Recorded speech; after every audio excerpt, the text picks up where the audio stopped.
Отыра қойыңдар. Балдар, бүгінгі сабағымызды біз бастамас бұрын сіздермен көңіл-күй тренинг өткізіп алайық. Орнымызға тұрайық.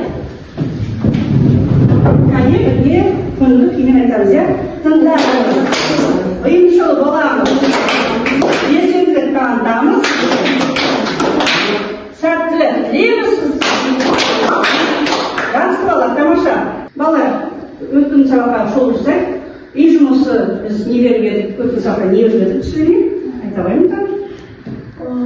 Біз сабақта жұмыс өттік, иә, жақсы. Балалар, ендеше сіздер үйде қосымша мәлімет жазып келуіңіз керек еді.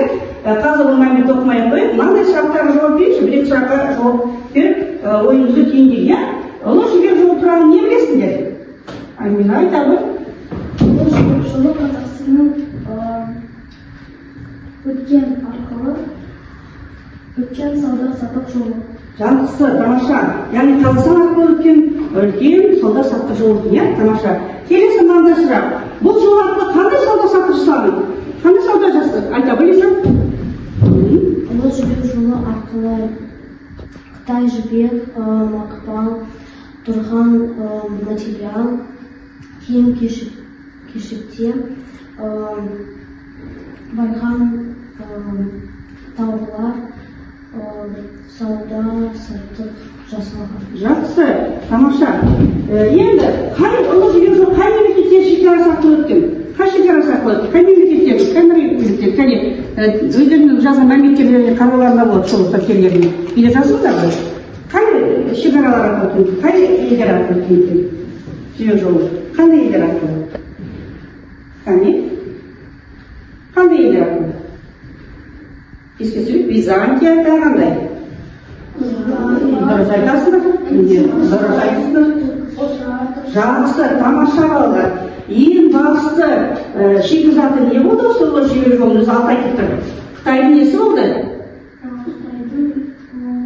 Несі? Қандай матасы болды? Жібек матасы болды, иә? Шолқ, иә? Жібек матасы болды, иә? Жақсы балалар, тамаша.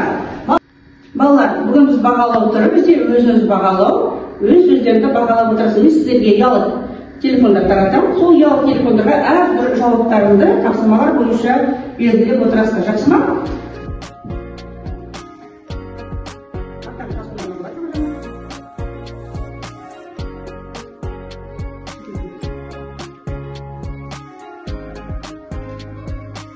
қаласынан 170 шақырым қашықтықта орналасқан. Қаланың шығысы тарихи отырармен, солтүстігі Кентау қаласы және Созақ ауданымен, батысы Қызылорда облысының Жаңақорған ауданымен шектеседі. Әкімшілік аумағы 9,14 шаршы шақырымға жетеді.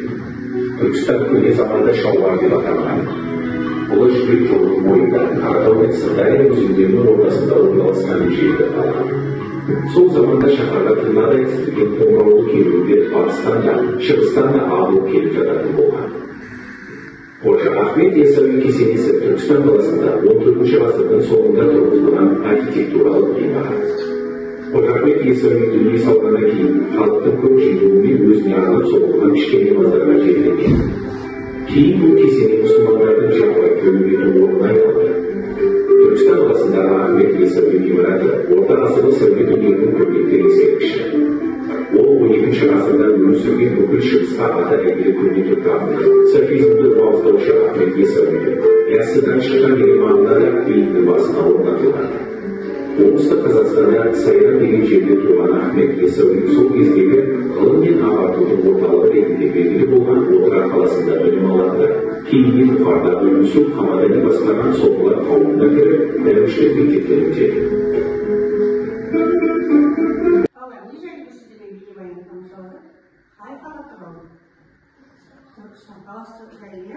Ендеше балалар бүгінгі сабағымыз тақырыбы қалай білесіңдер?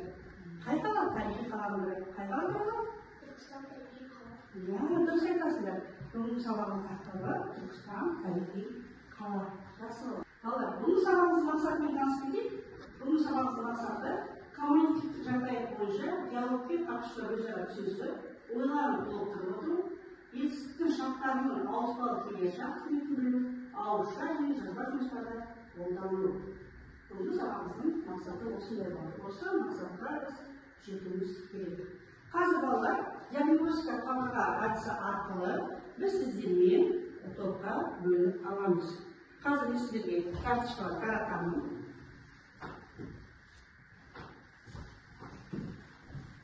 Әртүрлі тақырыптарды себебі әртүрлі жүрмей бітімі қандай өзгеріп сосын балалар қараңыздаршы, қабырғаларда сұрақтар болып түседі, қараңыздар. Қайда, где, куда, не істеді, что сделал, кім, кто. Қазір енді қолдарындағы сөздерді оқимызда, сол жерлерге барып тұрамыз. Қандай оқышы? Туған. Ендеше, туған-то родился. Вопросқа мы поставим туған. Разве? Туған. Не істеді? Не істеді? Что сделал? Туған, право секен. Келесі, кім оқи кезде оқимыз бала? Қанен оқи ғой? Сұрақ қоямыз?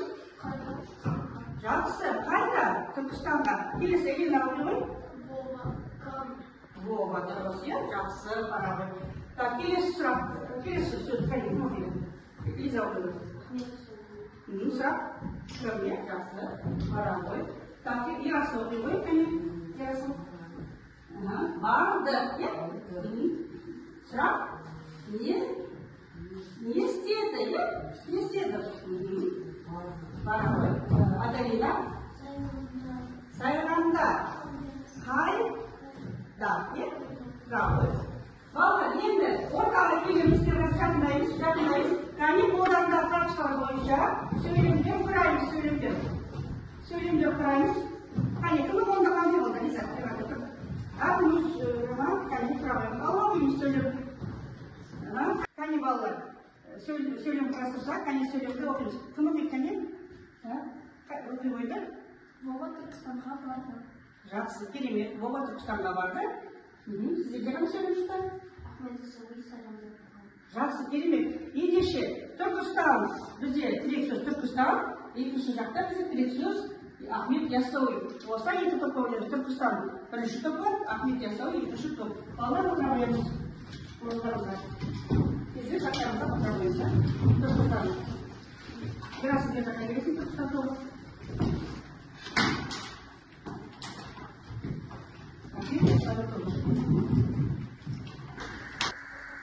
Балалар, сөзді жұмысын орындалады, сабағымыз ұстамасын. Бүгінгі сабағымыздың жаңа сөздерімен танысайық.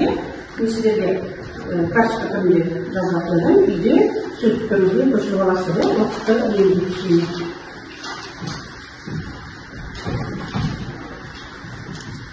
Алдыңызды. Қазір балалар сіздерге 2 минут уақыт сөз тіркестерін құрастырамыз. Уақыт кетті. Дәптерлеріңді жазып өңдіріңіз.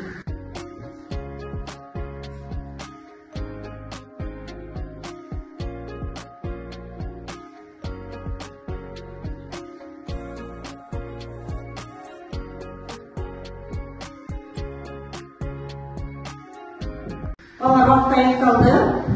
Қане, кім көрсетпестерін құрастырды, кім оқимын дейді. Лиза оқи ғой, қане? Шығыс ойшасын көрдім. Қаладың күнтімді, одан үйрен қалық, талабын ұрмағы. Жақсы. Кім оқиды? Мен оқи ғой?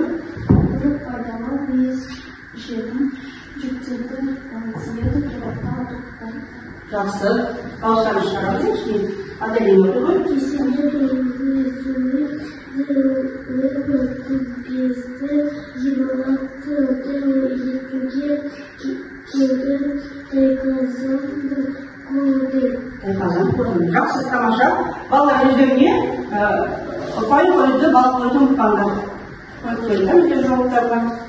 Жақсы. Балалар, қазір сіздермен мәтінмен жұмыс жасаймыз. Оқулықтарының 26 бетін ашамыз. Оқулықтарын 26 бетін ашамыз. Ашамыз оқулықтарын. Балалар, бірінші топ сіздер Түркістан туралы мәліметті оқисыздар. Екінші топ сіздер Ахмет Яссауи туралы мәліметті оқисыздар. Қазір сіздерге оқылым, жаңағы жазылым дағдысы бойынша жұмыс жасаймыз. Яғни бірінші топ сіздер Түркістан туралы оқып алғаннан кейін сіздер алған мәліметтері бойынша топтастыру жасайсыздар. Түркістан сурет бойынша. Сіздер Ахмет Яссауи ескерткіші бойынша топтастыру жасайсыздар. Бірінші мәтінді оқып алыңыздар, сол алған мәлімет бойынша топтастыру жасаймыз.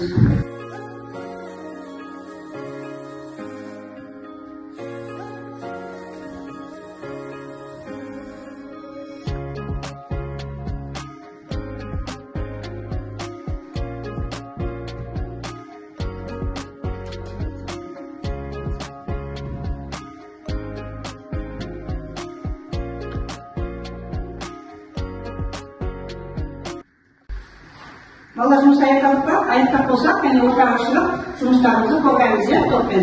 Қай топ шақырышы? Жақсы шағылаймыз, Түркістан тобы. Ортаға шығып.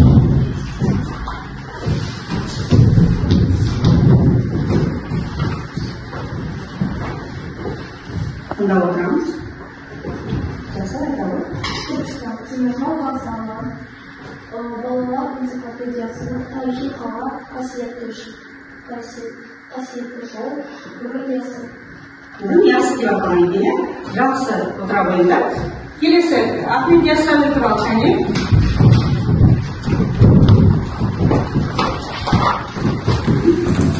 Ахмет Яссауи жеті тұрған,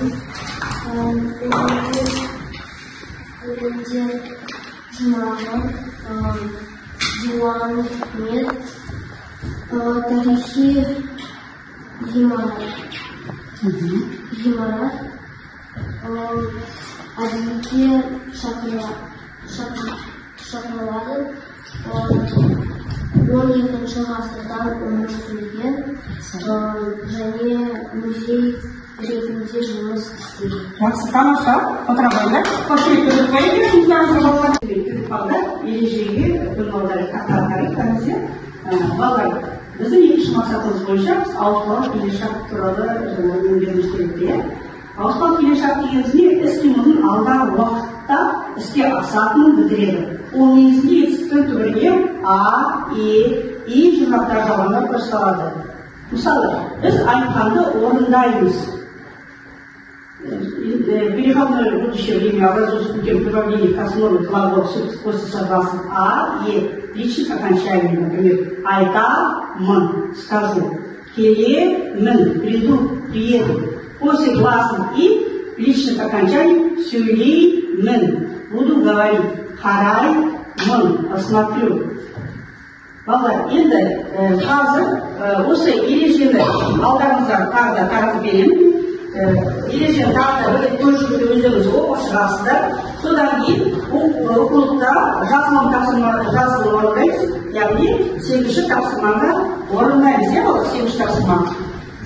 Ал Ерасыл мен Андрей сіздерге жеке жұмыс беріледі. Бұл жеке жұмыс индивидуальный орындайда, жеке орындаймыз балалар.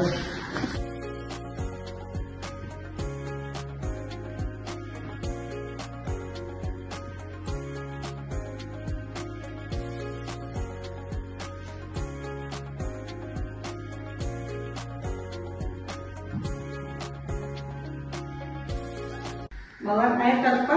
Аяқтап болса, қане, Андрей мен Ерасыл орнына қойыңдар, қане, кім оқиды? Ерасыл оқи ғой. Қане, Андрей оқисын. Қане, Андрей оқишы? Оқи ғой. Оқи. Түркістан қандай қала?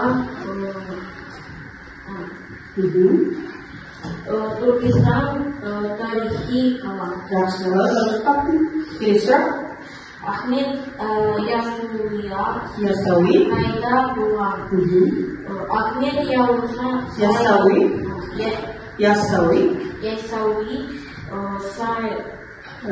Сайрам деген жерде туған. Жақсы, келесі сұрақ. Түркістан қаласы ненің бойында орналасқан, иә? Түркістан қаласы Ұлы Жібек жолы бойында орналасқан. Жақсы, тамаша. Ерасы, секенде солай ма? Дұрыс, жақсы. Келесі, 8-ші тапсырма бойынша, кім оқимын дейді. Не істеуіміз керек біз? Мәтінне жаңағы өткен шақтағы етістіктерді тауып, ауыспалы келесі шаққа айналуымыз керек еді. Кім оқимын? Кәдімден оқиды? Аталған, дұрыс оқысырым деп, аталған деп. Дұрыс. Басталған деп. Басталады деп. Салынған. Салынған деп.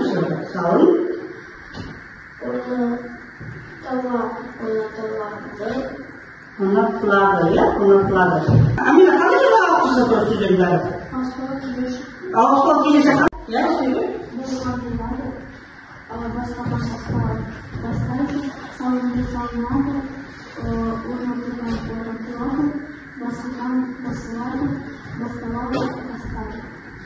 Басталады, иә? Басталады. Басталған, яғни басталады, иә? Енді осы жерде тағы жұрнағы маса, қандай жұрнаға тырысылды бізде? И жұрнаға арқалы жасалып тұр, иә? Жақсы. Балар, сонымен біздің ауыспалы келесі шағымыз қандай жұрнақтарға тырысылады деп, екіншен тағы да бірден қайталап жүрші, Амина, оқып жүрші, екіншенің қазақшасын. Ауыспалы келесі шақ. Искренне қылығын алдағы уақытта оның іске асатынын білдіреді. Ол негізінде етістіктің бүгінге жұрнақтарға жалғаны арқылы жасалады. Біз айтқанды орындаймыз. Жақсы, біз айтқанды орындаймыз. Бізде етістік қайсы? Етістік қайсы жерде? Сұрақ қойып, не істейміз? Не істейміз? Орындаймыз. Жақсы. Қай жұрнаға қосылып тұр? Қандай жұрнаға қосылып тұр? И жұрнаға қосылып тұр. Жақсы. Яғни орындаймыз, яғни келер шақты білдіріп тұр. Жақсы, тамаша олар. Өздеріңізді бағалап қоямыз. Ұмытпаймыз бағалауды, ұялы телефондарына бағалап қоямыз. Жақсы. Балалар, бүгін сіздерге Түркістан тарихи қала туралы көп мәліметтер алдық. Ұлы Жібек бойында орналасқан тарихи қала. Енді бүгінгі сабағымызды қорытындылай қалған 5 жол синхронизациясы арқылы жаңағы 5 жол өлең құрастырамыз. Бірінші топ Түркістан қаласы туралы синхронизациясы, сіздер Ахмет Яссауи туралы 5 жол өлең құрастырасыздар.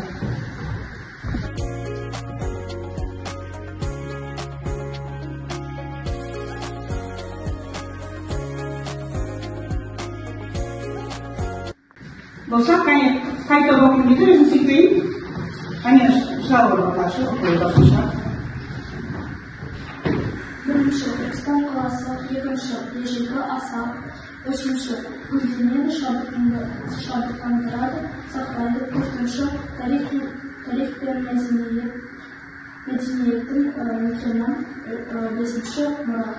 Жақсы, тамаша, иә? Отыра бер. Кезі оқиды? Ахмет Яссауи, екінші Дала Мұхаммед, үшінші үйретеді бағатайды шабыттандырады, төртінші түркі сабырғанның атасы, бесінші ағартушы. Жақсы, тамаша. Балалар өзімізге бірімізге лекция қойды. Жақсы, енді бағалауды ұмытпаймыз. Ұялы телефонға бағалап қойыңыздар. Барлығы стоппен жүрсеңіздер, өздеріңізге топ мүшелер бәрі бағалап қойғаныңызға болады. Балалар, үй жұмыс жазып қойып, енді 4-ші тапсырма 26 жерде сөйлемдерді жазасыздар. Келесі сабақ біз осы Түркістан қаласы туралы арнайы сабағымызды жалғастырамыз. Толық мәліметті тағы да аласыздар. Бүгін сіздер кіріспе мәлімет алды деп ойлаймын. Балалар, сабағымыз аяқталып қалды. Сіздермен кері байланысқан есілік білім класс осындай карточкаларды таратамын. Бұл жерге өздеріңіздің сабақта өздеріңіз бағалайсыздар. Жаңағы ұялы телефондағы алған балдарыңызды қоясыздар. Одан кейін астыңғы жақта жаңағы смайликтер тұр. Смайликтер бойынша егер де өте жақсы түсіндіріңіздер беріп қоясыздар. Сұрақтарыңыз болса мына жерге қойыңыз. Егер де жақсы түсінген болсаңыздар осы жерге белгілеріңізді қоясыздар. Мына жерге аттарыңызды жазып тезірек толтыра қойыңыздар.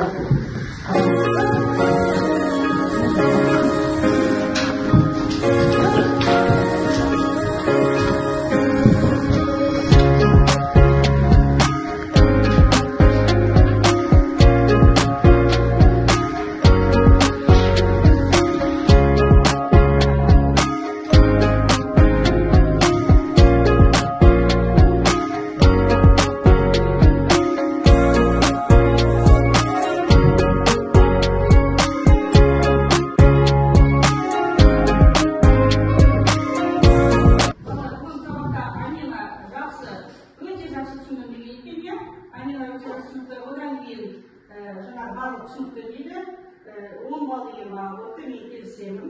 Келесі бізде Элина жақсы түсіндім дейді, өзіне 9 деген балл қойыпты. Ерасыл 10 деген балл қойыпты, жақсы түсіндім дейді. Аратай бізде өте жақсы түсіндім дейді, Аделина 9 балл қойыпты. Лиза 10 балл қойыпты, жақсы түсіндім дейді. И Андрей бізде өзіне 10 балл қойыпты, жақсы түсіндім дейді. Ендеше барлығы сіздерге түсінікті болды деп ойлаймын, балалар. Сабағымыз аяқталды. Сау болыңыздар.